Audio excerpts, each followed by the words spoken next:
Hello, my name is Dina Falconi. I'm an herbalist, educator, and the author of Foraging and Feasting, and I just released my new online course, wildfoodhealthboosters.com.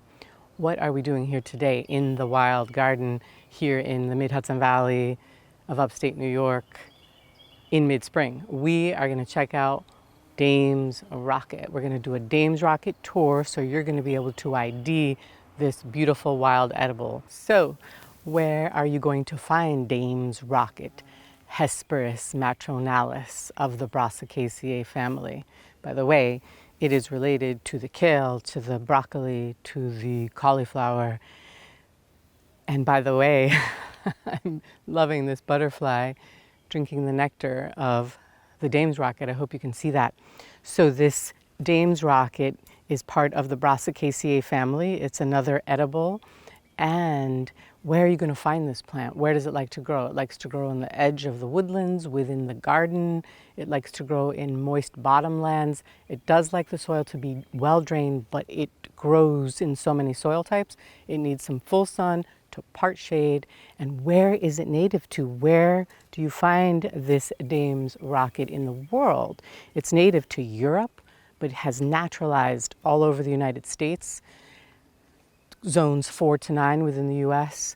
It has also naturalized into South America, parts of Asia, parts of the Middle East, also to New Zealand. So that's its kind of worldwide range, but do note that this can become invasive. So this can become a weedy plant for some. So you need to control it based on your needs and the environment's needs, what is asked for in the ecosystem that you live in.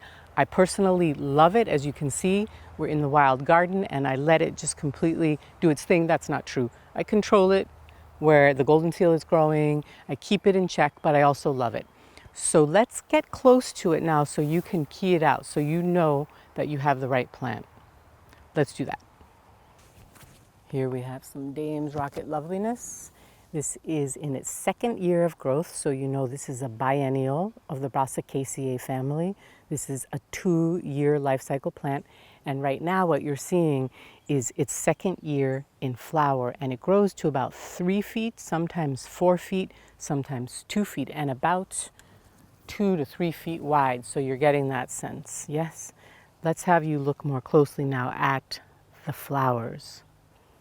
Up close you can see that the flower has 4 petals in the shape of a cross or an H. The flowers are about 2 inches wide, and if we look at this, we have a flower head. This is called the flower head, and these are the individual flowers on the head. And when you harvest, you can harvest all the way down, if you wish, to where it's tender on the stem. Okay, let me show you something else in terms of ID. It's cool to notice these calyx. These are the seed pods forming.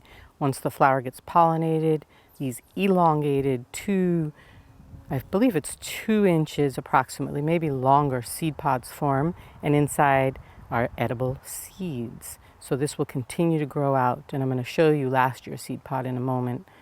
Here are the leaves. These are called the aerial leaves. So in second year, the plant has a main stem and it produces aerial leaves that are in the air.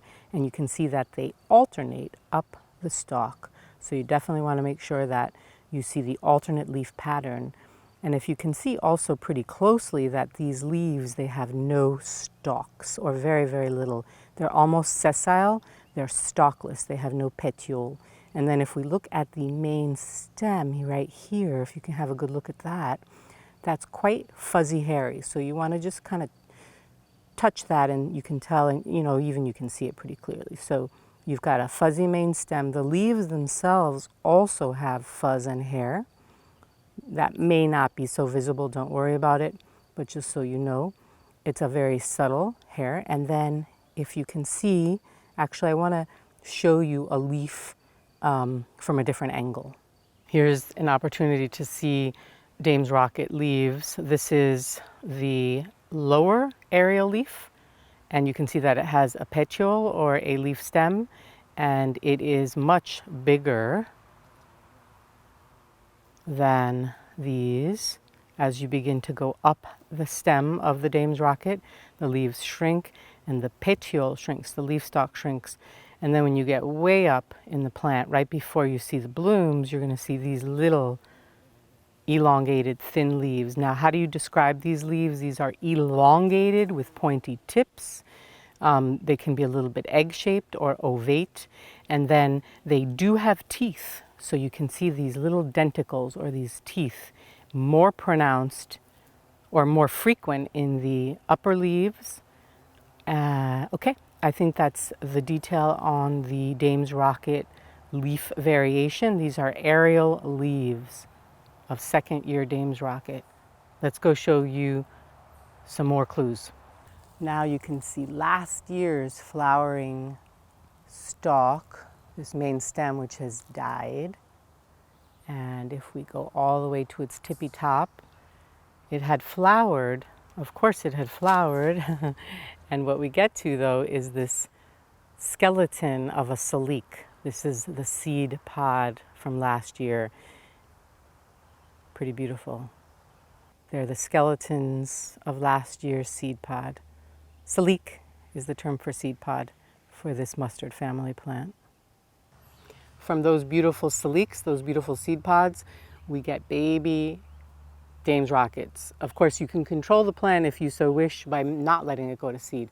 I do want it to go to seed to some extent because I love to eat those little leafy greens that will be emerging. These are first year basil rosette that we're going to introduce you to in its very young stage.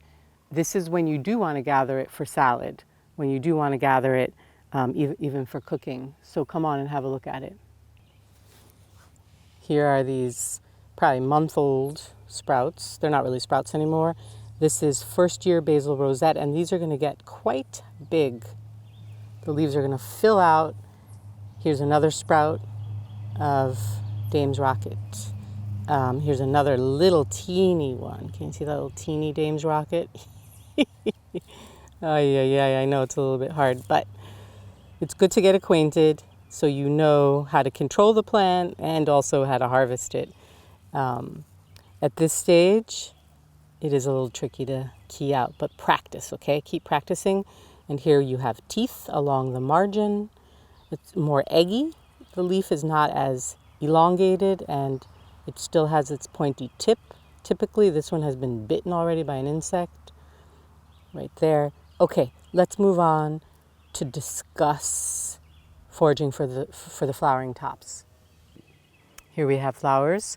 Color range is from white to purple. Here we have a very, very light pink, whitish version. And here we have a, what do you call this, purplish pink perhaps?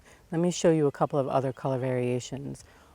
Another beautiful color, actually you have a whitish purple, variegated. Another gorgeous color that Dame's Rocket offers us, a deeper pinkish purple. Other things to remember, people often confuse this with phlox. Just so you know, you're looking for the 4 petals here. If it had 5 petals, you would be not with Dame's Rocket, but most likely with phlox. Also, phlox has opposite leaf arrangement. So you got that? You're with Dame's Rocket, 4 petals, alternate leaves. Now let's segue into how do you forage for this? How do you eat this? And basically we just clip it right there. Boom, tender.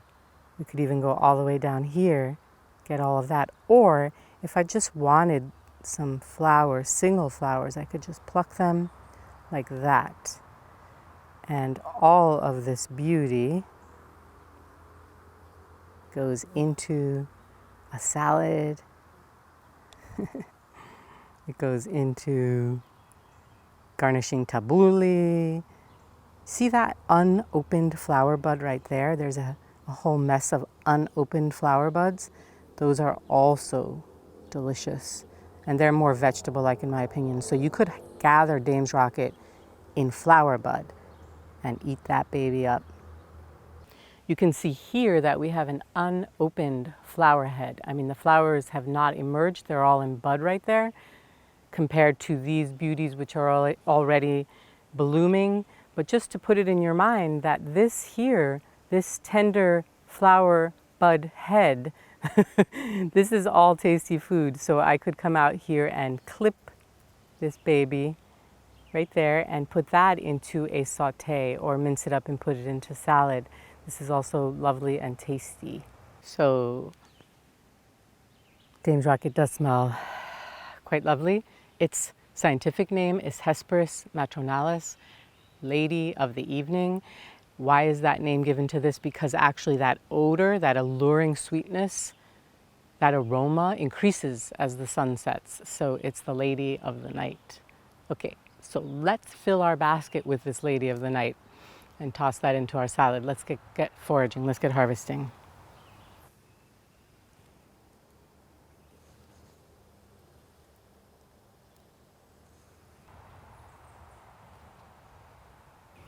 I'm looking for the vibrant, beautiful opening and budding flower heads here, flower tops, leaving the ones that have already been fertilized and starting to form seeds. I can leave them. What does Dame's flower taste like? Sweet, slightly pungent, lovely. What does Dame's Rocket basil rosette leaf taste like? It tastes like raw kale. It tastes like chlorophyll. It has a slightly bitter, slightly sweet flavor. That's the flavor profile moment. Dame's Rocket beauty that you can eat, but I suggest that you break up these heads, these flower heads, into individual flowers, because not everybody is going to be psyched about eating that whole bunch. You know what I'm saying? Thanks for joining me in this little mini Dame's Rocket adventure. And if you enjoyed this, come along, check out my new online course, Wild Food Health Boosters and Herbal Remedies. More about that at wildfoodhealthboosters.com. See you next time.